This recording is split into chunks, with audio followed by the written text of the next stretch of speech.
Hey everybody, I'm here today to talk about underground service line coverage. Yay!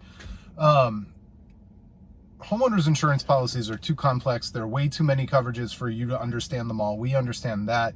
I thought it'd be important to talk about this one because it's relatively new.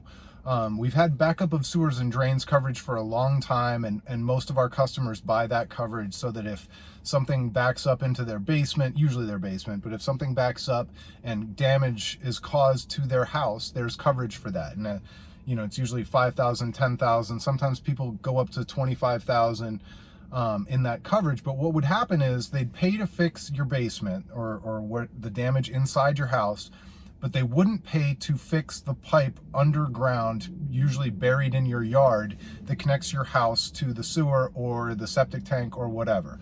Now, you would have no idea until a backup occurs in your house and damage ensues that there's also something wrong with that pipe.